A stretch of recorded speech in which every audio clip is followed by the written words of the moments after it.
C'est drôle de voir à quel point la vie peut changer au fil du temps.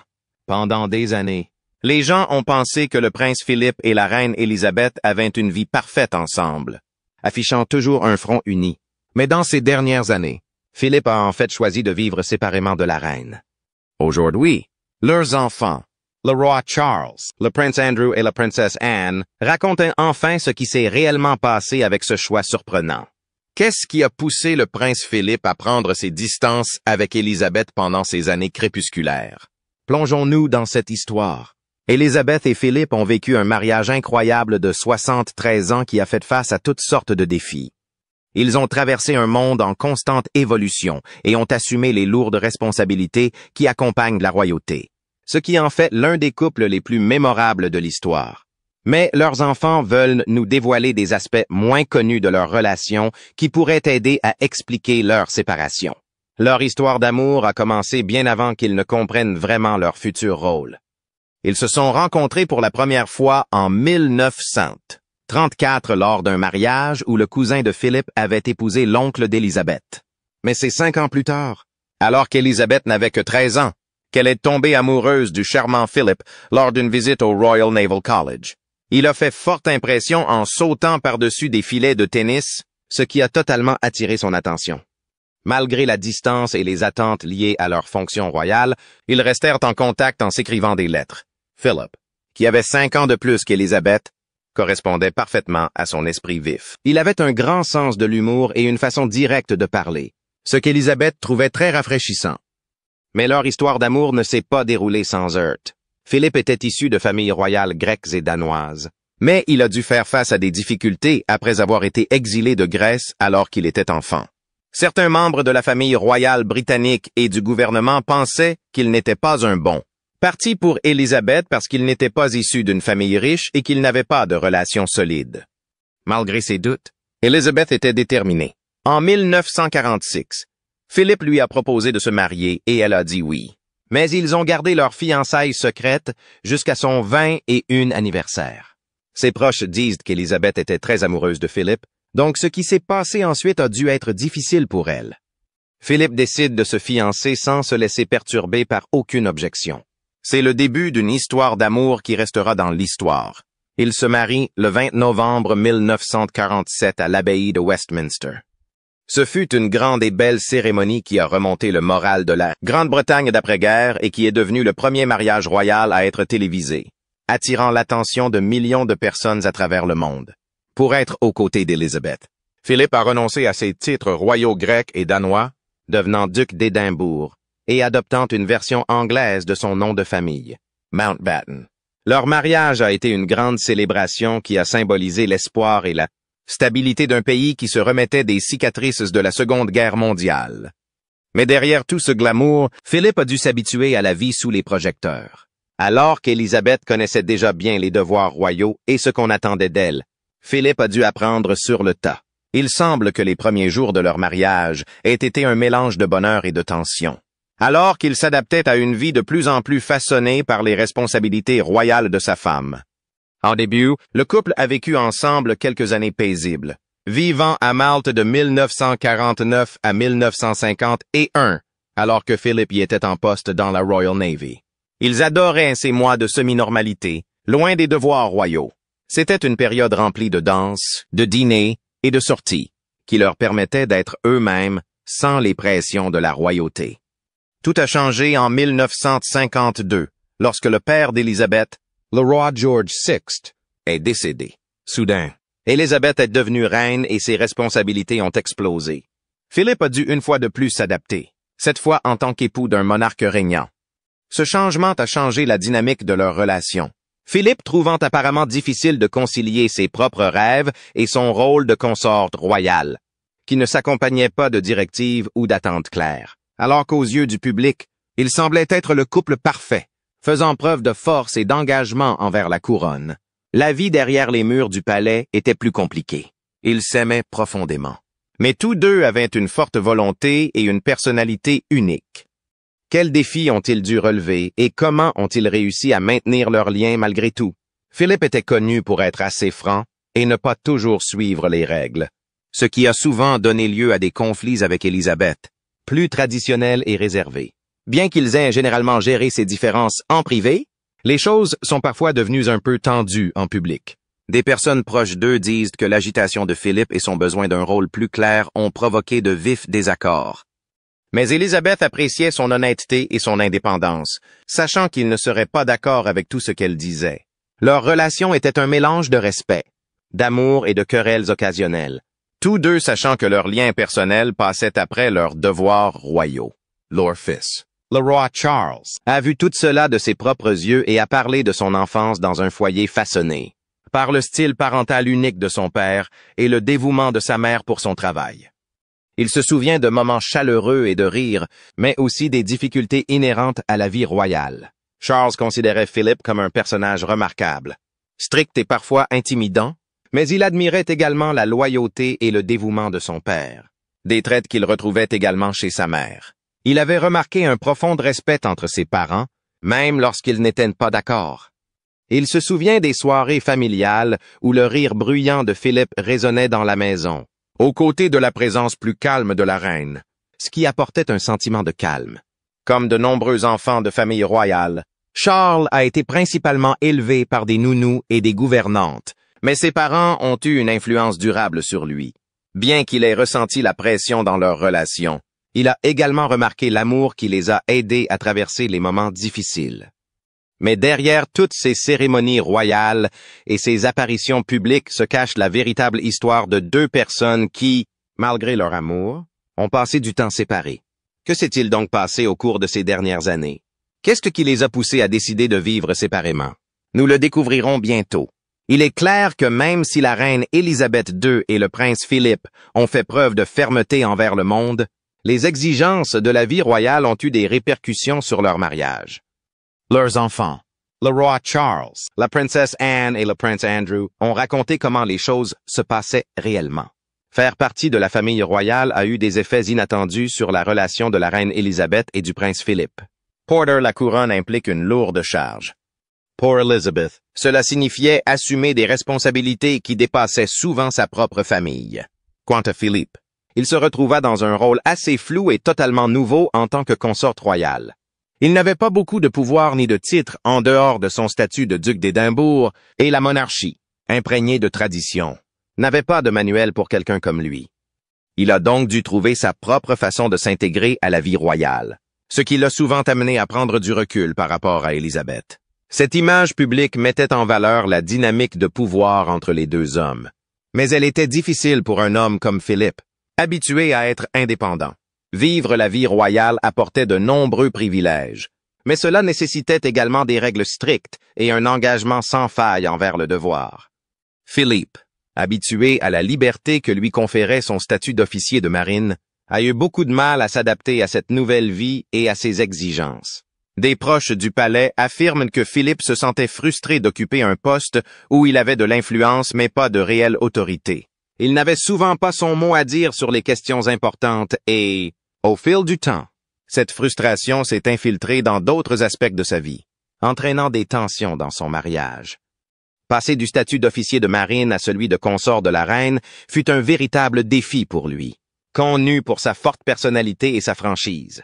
Il avait du mal à accepter d'être en deuxième position par rapport à Élisabeth. Même s'il la soutenait publiquement, des sources affirment qu'il se battait souvent avec les limites de son rôle en privé. Il se sentait prisonnier de la vie royale stricte et voulait donner plus de sens à sa vie, ce qui était difficile dans un environnement aussi rigide. Sophie, la princesse Anne, a partagé ses réflexions sur cette période, se souvenant de l'esprit agité de son père tout au long de son enfance. Elle le décrit comme quelqu'un qui aimait l'action et détestait ne rien faire, des qualités qui entraient en conflit avec les devoirs cérémoniels qu'il devait accomplir. Selon Anne, bien que Philippe ait été dévoué à la couronne, il a également eu du mal à trouver un équilibre entre ce dévouement et son besoin d'indépendance. Ces observations permettent de montrer que, bien qu'il ait été fidèle à sa famille et à la monarchie, il a dû faire face à un véritable conflit intérieur entre ce qu'il était et le rôle qu'il devait jouer. Dans les années 1950, des histoires surprenantes ont été racontées au sujet du prince Philippe et d'une célèbre ballerine russe. Cette liaison aurait bouleversé son mariage avec la reine Élisabeth. La ballerine, Galina Ulanova, était bien connue pour sa beauté et son talent en Union soviétique. Même s'il n'existe aucune preuve solide que quelque chose se soit réellement passé, les rumeurs ont pris de l'ampleur, suscitant toutes sortes de théories. Les gens en parlaient, tant à l'intérieur du palais que dans la presse britannique. Il semble que cette liaison présumée ait créé une certaine tension entre Elizabeth et Philippe. Certains initiés ont même évoqué une possible dissimulation de l'affaire par le gouvernement pour protéger la monarchie du scandale. Surtout à une époque où les relations de la Grande-Bretagne avec l'Union soviétique n'étaient pas au beau fixe. Pensez-y un instant.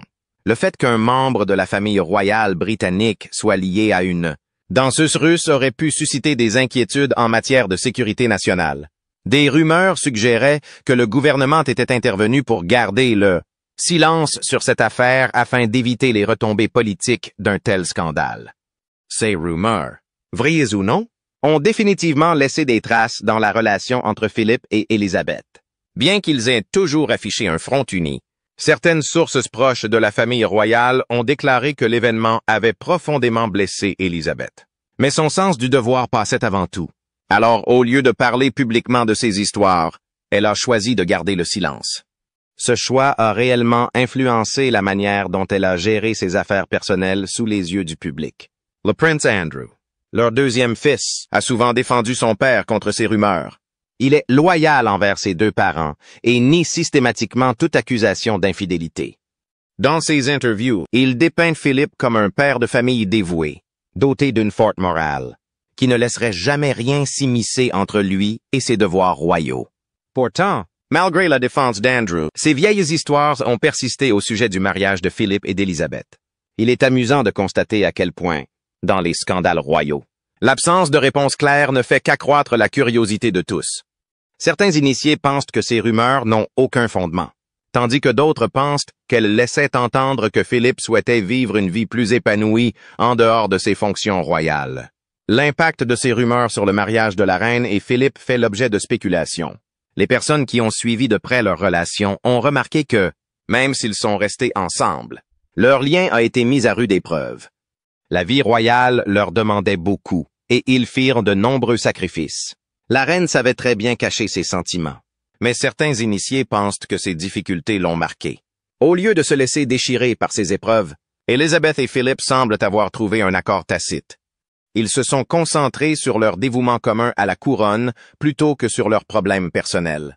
En y regardant de plus près, on peut voir les fissures dans le mariage d'Élisabeth et de Philippe, révélant une relation compliquée en proie aux pressions des devoirs royaux et à leurs défis personnels. Des rumeurs sur une liaison avec une ballerine russe ont persisté, révélant les tensions et les vulnérabilités qui étaient souvent cachées sous leur image publique. À travers le point de vue de leurs enfants, nous avons un aperçu d'un mariage qui, bien qu'imparfait, a survécu à des années de hauts et de bas. Pour la princesse Anne, la nature agitée de Philippe était un élément clé de son identité, tandis que le prince Andrew est déterminé à défendre la réputation de son père. En creusant plus profondément, nous pouvons voir comment ces tensions ont finalement conduit Philippe à vivre séparé de la reine. Cela soulève des questions qui intéressent encore aujourd'hui les observateurs de la royauté.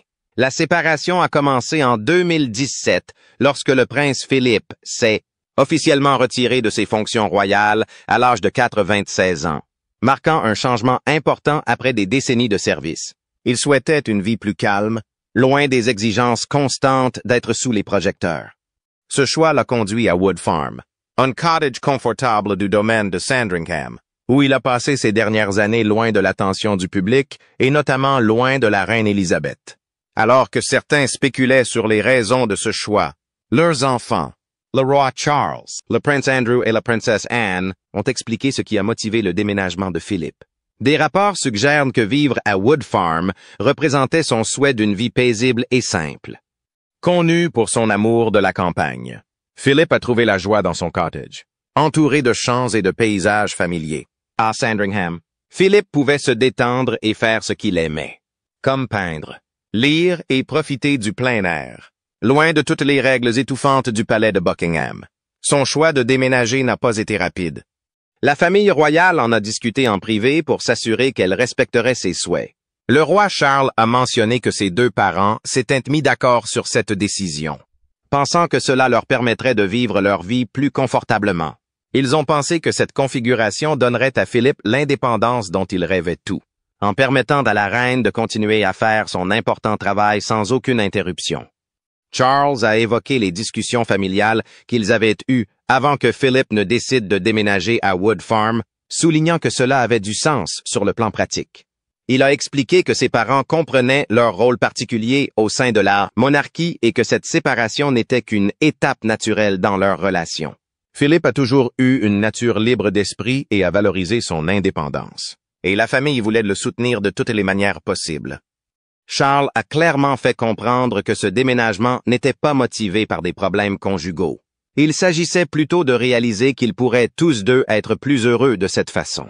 Il a fait remarquer que le dévouement de sa mère à être reine signifiait qu'elle devait rester au palais de Buckingham, tandis que Philippe préférait un style de vie plus décontracté, sans toutes ces règles royales. Mais des sources proches du palais laissent entendre que la garde de la reine aurait pu influencer cette décision. Certaines sources ont suggéré que les mesures de sécurité au palais de Buckingham et au château de Windsor étaient tout simplement trop contraignantes pour Philip, qui en avait assez. Les routines strictes semblaient gêner son style de vie, et il a donc considéré Wood Farm comme un changement agréable. Les versions des faits sont diverses. Certains affirment que Philip voulait partir de lui-même, tandis que d'autres laissent entendre qu'il se sentait piégé par les mesures de sécurité renforcées mises en place dans les résidences de la reine. La princesse Anne, interrogée sur le choix de son père, a partagé un point de vue plus équilibré. Elle a expliqué que tout était une question de préférence personnelle, minimisant le côté dramatique de sa décision. On a beaucoup parlé du fait que le prince Philippe et la reine vivaient séparés. Certains ont pensé qu'il voulait avoir son propre espace pour profiter de ses dernières années. Mais est-ce que vraiment tout, lorsque la pandémie a frappé début 2020, la reine Élisabeth et le prince Philip se sont retrouvés au château de Windsor pour passer le confinement? Ces retrouvailles surprises leur ont permis de se rapprocher à nouveau pendant une période très difficile. Un moment spécial dans leurs dernières années. Leurs enfants ont pu voir leurs parents se rapprocher à nouveau. Mais voici un autre rebondissement. Le roi Charles, le prince Andrew et la princesse Anne ont partagé quelques idées sur les raisons pour lesquelles Philippe n'a pas vécu à plein temps avec la reine au cours de ces dernières années. Il s'avère que son choix de rester à Wood Farm était compliqué. Outre son désir d'indépendance, des tensions avec les gardes de la reine ont également été rapportées, ce qui a joué un rôle dans sa décision. Au début, les enfants pensaient que leurs parents étaient d'accord sur le fait de vivre séparément. Mais ils ont ensuite laissé entendre qu'il y avait peut-être plus que ça. On murmure qu'il aurait pu avoir une liaison avec une ballerine russe dans les années 1950, ce qui, bien que non prouvé, a alimenté certaines théories selon lesquelles son déménagement à Wood Farm n'était peut-être pas entièrement de sa propre initiative. Certaines sources se demandent même si les gardes de la reine n'auraient pas pu l'inciter à prendre cette décision, ajoutant un peu de mystère autour de leur séparation au cours des derniers mois de la vie de Philippe.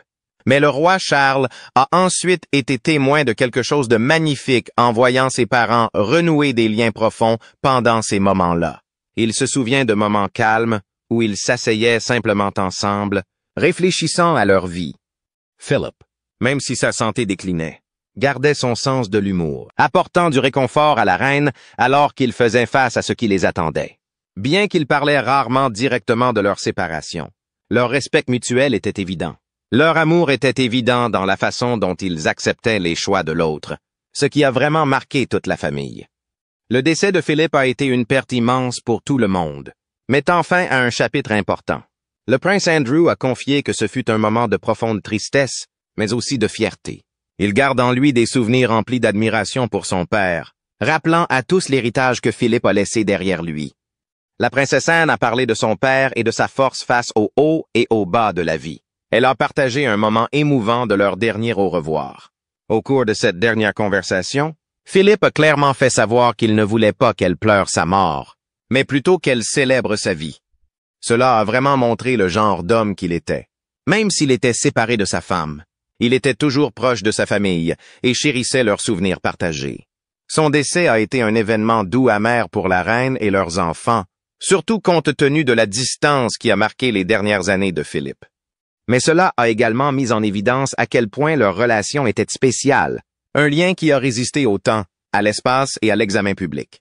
Lorraine, qui a toujours été si forte, a ressenti le poids de leur séparation lors de ce dernier moment ensemble. Les amis de la famille ont déclaré qu'elles se sentaient réconfortées de savoir que Philip vivait sa vie à sa façon et qu'ils avaient eu la chance de renouer pendant la pandémie. Leurs enfants ont pu observer cette dynamique complexe et en apprendre beaucoup sur l'amour et la résilience. Les réflexions de la princesse Anne sur les souhaits de son père ont ajouté une dimension sincère à cette histoire. Elle a mentionné que Philip voulait que la famille le considère non seulement comme le consort de la reine, mais aussi comme une personne qui valorise son propre parcours. L'histoire de la séparation du prince Philippe et de la reine est un mélange d'amour, de loyauté et de difficulté à être sous les feux des projecteurs. On entendait des rumeurs sur son passé, comme celle d'un homme à femme, et des questions sur une prétendue liaison avec une ballerine russe. Nous ne saurons peut-être jamais vraiment s'il a été infidèle. Et même si leurs enfants l'ont dépeint comme quelqu'un qui aimait son indépendance tout en étant dévoué à sa famille, cette question lancinante est toujours présente. Que voulaient dire les enfants de Philippe lorsqu'ils disaient qu'il avait ses raisons? A-t-il vraiment triché? Et pourquoi cette histoire suscite-t-elle des inquiétudes près de 50 ans plus tard? Qu'en pensez-vous? Partagez vos réflexions dans les commentaires. De manière surprenante, le prince William et le prince Harry ont enfin parlé des rumeurs de longue date entourant la mort de leur mère, la princesse Diana. Depuis des années, on parle du tragique accident de voiture qui lui a coûté la vie dans le tunnel du pont de l'Allemand à Paris en 1997. Des théories de complot et de malversation ont circulé, alimentées par des détails étranges dans les rapports officiels et des actions douteuses des autorités. Beaucoup ont pensé qu'il se tramait quelque chose de plus sombre. Aujourd'hui, William et Harry, qui sont appréciés du public en tant que fils de Diana, ont tous deux reconnu ce que beaucoup soupçonnaient, à savoir que sa mort pourrait avoir été plus qu'un simple accident, laissant entendre qu'il pourrait y avoir un complot interne en cause. Avant de nous plonger dans le sujet, n'oubliez pas d'aimer et de vous abonner pour plus de mises à jour exclusives. Leur confirmation de ces soupçons troublants a amplifié la conversation. Jusqu'à présent, les deux frères ont pour la plupart gardé le silence sur les théories du complot, se concentrant plutôt sur l'honneur de l'héritage de leur mère. Beaucoup ont vu dans leur silence une manière respectueuse de gérer les bavardages incessants des médias, mais leurs nouveaux aveux montrent qu'ils sont prêts à aborder de front les questions entourant la mort de leur mère. Ce qui n'était autrefois qu'un commérage est désormais devenu un sujet de discussion sérieux. Les implications des propos de William et Harry sont assez énormes.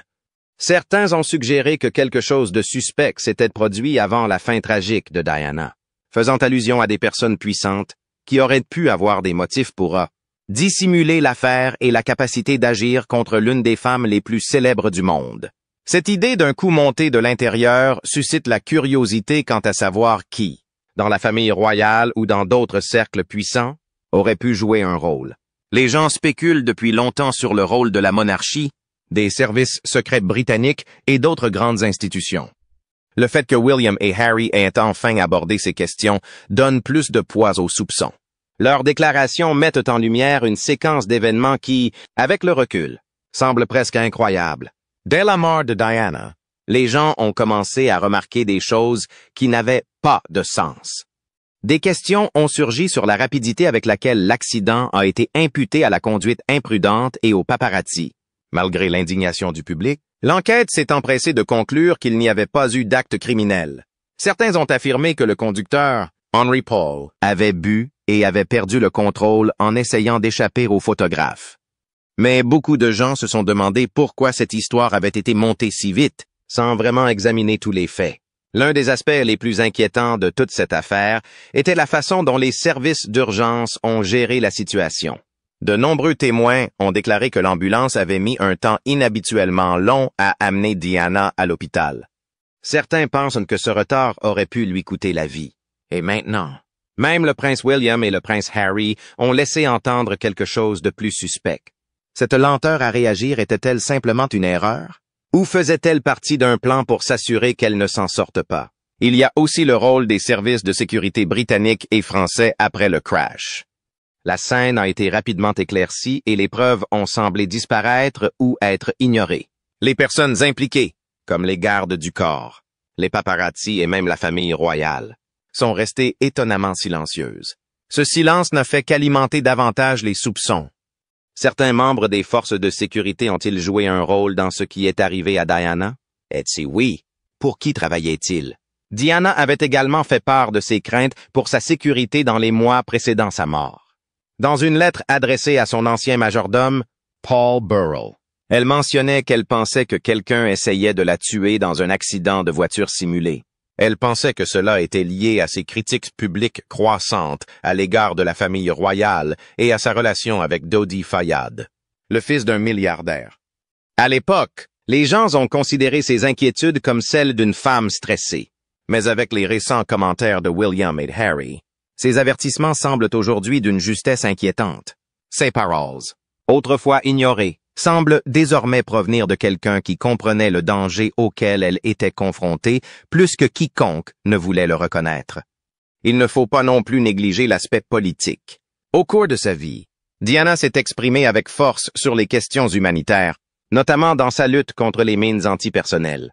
Elle a utilisé sa célébrité pour mettre en lumière d'importants problèmes mondiaux, mais cela lui a aussi valu de puissants ennemis. Ses critiques à l'égard de certaines politiques britanniques et internationales ont suscité des polémiques et des controverses. De plus, sa relation grandissante avec Dodi a suscité des interrogations, notamment dans les cercles conservateurs britanniques, qui n'étaient peut-être pas ravis de l'avoir épousé un musulman issu d'une famille égyptienne influente. Aujourd'hui, alors que le prince William et le prince Harry suggèrent que sa mort est le fruit d'un acte criminel, tout cela semble encore plus compliqué. L'histoire de Diana comme simple.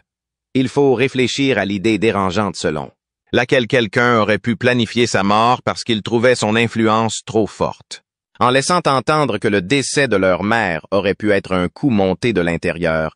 William et Harry ont ouvert un débat plus large sur la monarchie britannique et le pouvoir qu'elle détient. Que révèle cela sur les limites que certaines personnes sont prêtes à franchir pour garder le contrôle? Et si Diana, l'une des figures les plus aimées du 20e siècle, n'était pas en sécurité, qui d'autre pourrait être en danger? Cela nous amène également à repenser ce que représente la monarchie aujourd'hui. Pendant des années, la famille royale britannique a été considérée comme un symbole de stabilité, admirée par beaucoup et considérée comme au-dessus des enjeux politiques. Mais si des membres de la famille royale étaient impliqués dans un complot visant à faire taire Diana, en quoi cela changerait-il tout? L'idée que la monarchie puisse être impliquée dans quelque chose d'aussi terrible pourrait sérieusement porter atteinte à la confiance du public. Cela soulève des questions difficiles sur le pouvoir et les privilèges et sur la question de savoir si les personnes au pouvoir sont réellement responsables devant le peuple. Et n'oublions pas que la mort de Diana n'a pas été une perte uniquement pour la Grande-Bretagne. Elle a touché des gens du monde entier. Ces images funéraires, en particulier celles du jeune William et Harry marchant derrière son cercueil, resteront à jamais gravées dans nos mémoires. L'impact de Diana a eu un impact considérable, touchant des vies partout dans le monde. Que nous apprend son histoire sur les vérités cachées derrière le pouvoir que nous voyons à la surface. Les gens de tout le Royaume-Uni et du monde entier n'ont pu s'empêcher de regarder avec stupeur les détails de la mort de la princesse Diana être révélés. Aujourd'hui, ses fils, William et Harry, nous confient qu'il se pourrait que ce qui s'est passé soit plus grave que ce que nous pensions. Cette nouvelle a suscité un grand débat sur la question de savoir qui est réellement responsable de sa fin tragique. Pour beaucoup, la nouvelle de William et Harry est à la fois un soulagement et un peu dérangeante.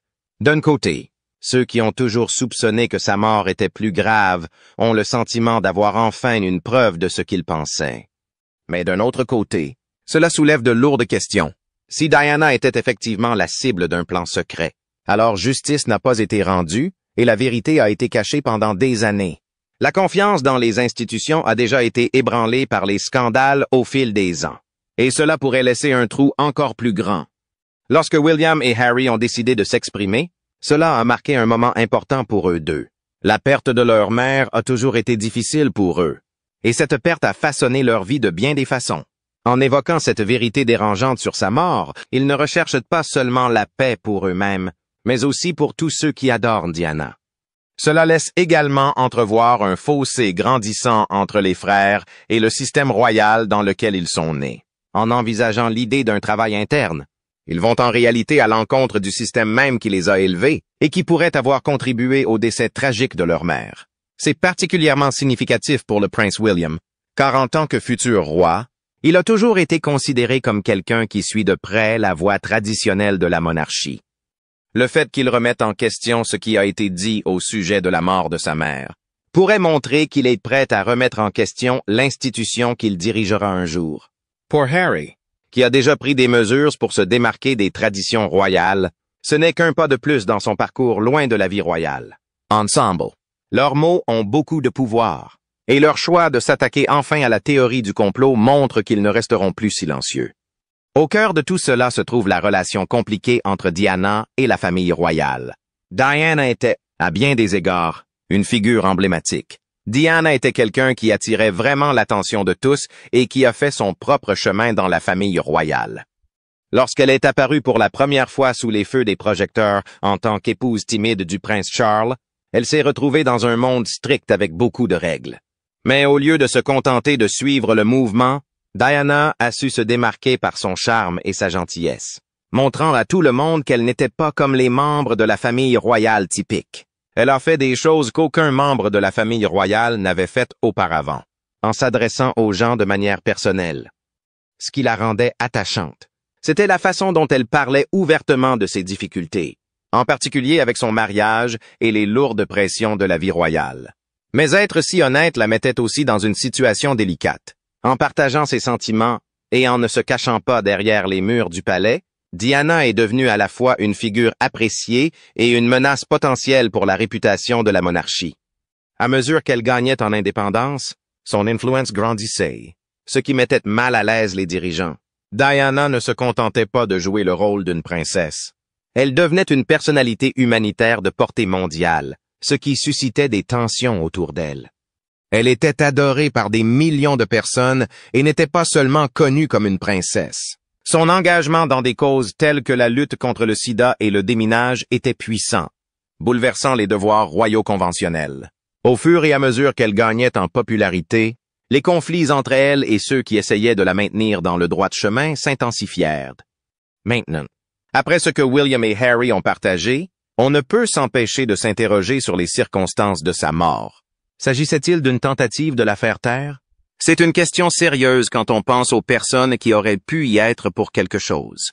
Certains membres de la famille royale ont-ils estimé qu'une princesse populaire, qui parlait contre eux, était trop et ont-ils décidé de prendre des mesures drastiques? Bien que nous ne puissions pas l'affirmer avec certitude sans preuves solides, l'idée que certains membres du cercle royal savaient des choses ou étaient impliqués ne peut être totalement écartée.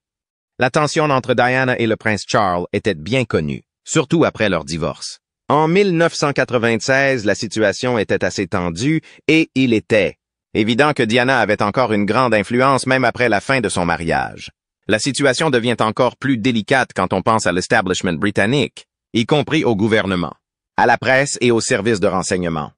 Imaginez que ces puissants groupes travaillent ensemble en coulisses. Que dire des systèmes censés protéger la justice? Le gouvernement britannique a souvent été accusé d'entretenir une relation privilégiée avec la monarchie, veillant à ce que les scandales restent secrets. Mais que se passerait-il si, dans le cas de Diana, ces limites avaient été franchies? Certaines théories du complot suggèrent même que des agences comme le MI6 auraient pu avoir des raisons de vouloir la mettre à l'écart, notamment compte tenu de sa relation avec Dodi. L'idée que la future mère d'un roi épouse un musulman d'Égypte ne plaisait pas à tout le monde dans la société britannique, et certaines personnes influentes ont pu s'inquiéter des conséquences que cela pourrait avoir pour la monarchie. Lorsque William et Harry laissent entendre que la mort de Diana aurait pu être orchestrée au sein de l'establishment, cela soulève de nombreuses questions sur le rôle du MI6 ou d'autres agences dans le crash ou sur la dissimulation de ce qui s'est passé. Puisque Diana est morte à Paris, nous devons également nous demander si les autorités françaises étaient impliquées dans quelque chose de plus important ou si elles ont simplement contribué à cacher les détails. Le nettoyage rapide du lieu du crash, les déclarations divergentes des témoins et l'absence de preuves clés ont toujours suscité des soupçons. Maintenant que William et Harry se sont exprimés, Il semble plus probable que des efforts aient été faits pour cacher la vérité des deux côtés de l'Inca.